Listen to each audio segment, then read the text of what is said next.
Good afternoon. My name is Denari Carter, and I teach a resource reading class here in Dallas ISD.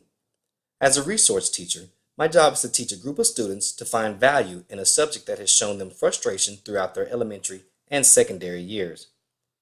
As a teacher, I have constantly tried to find ways to make learning more fun and not just a process or a requirement. I was once told that when your bum is numb, your brain's the same.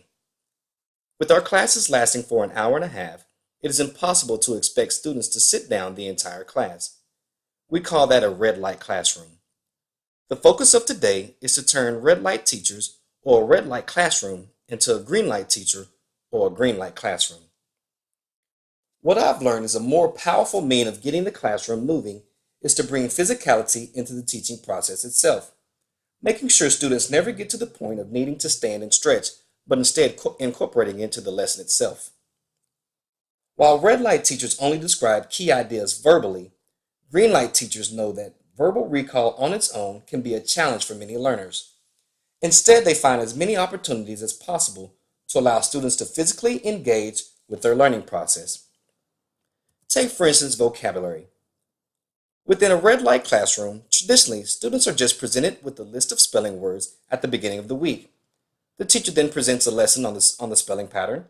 Practice is done in the form of worksheets throughout the week, and at the end of the week, the student will take a spelling test. However, with the green light classroom, there are several different ways that you can do this to incorporate movement. One way is to write each word on an index card and throw the stack of cards in the air. Students scramble to grab a card, and once they have a card, they get to hop out their word.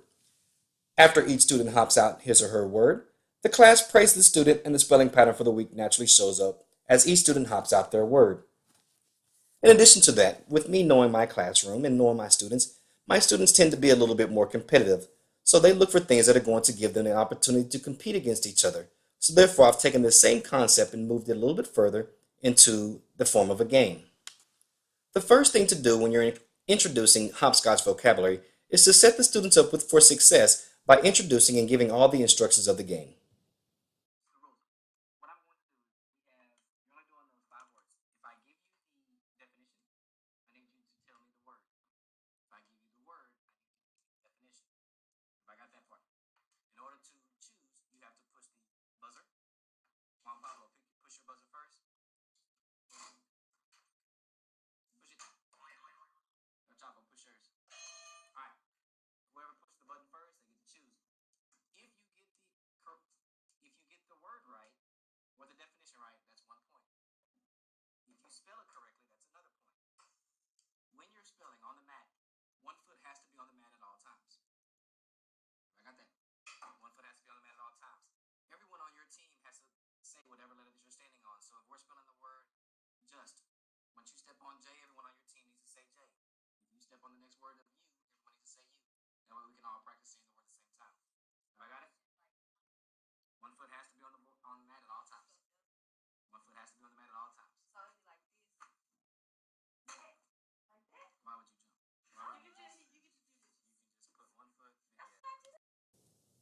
After the instructions have been given, it's time to play the game. First word. Want to do or be something. Aspire. Aspire, correct. Spell it. Yep. I can start from home. Yep.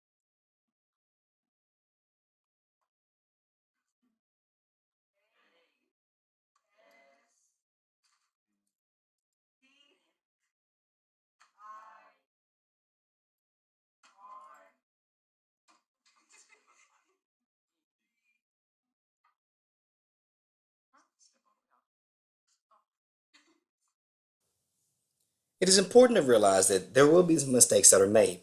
So as a teacher, you must create some type of safe zone environment for your students that are a little bit more reluctant and for those that make a mistake as well.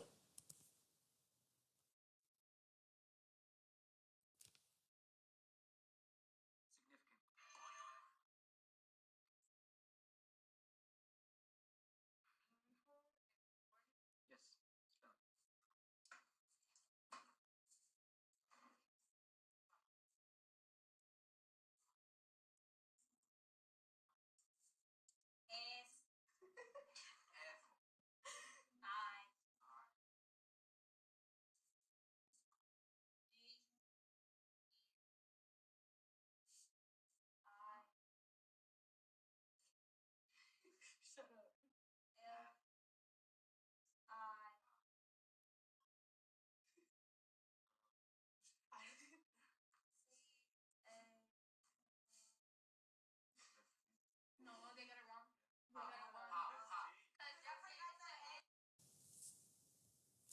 In this example, the classroom is very small, so the kids really know each other. However, you know your students, so only you will know what rules you'll need to apply as far as what your safe zone might be. While doing hopscotch vocabulary, the biggest thing is to allow the kids to have fun. And yes, I've given you an example here, but more importantly than anything else, again, let them have fun and then make the game your own. Make it something that's going to be fun and conducive for who you are and your personality.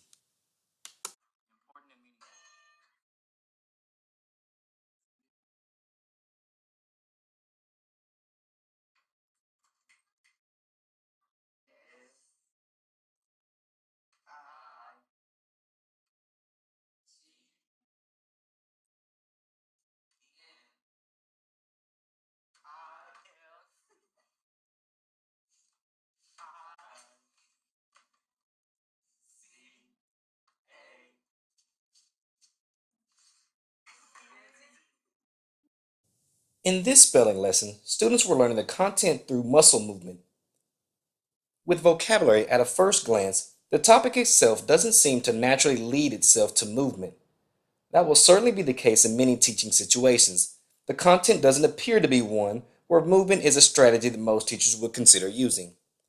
However, despite this, green light teachers constantly search for ways to add movement to their teaching. This lesson, where students are connecting the movements to the spelling patterns, gives us an excellent place from which to start the search. Perhaps we can connect movements to other patterns.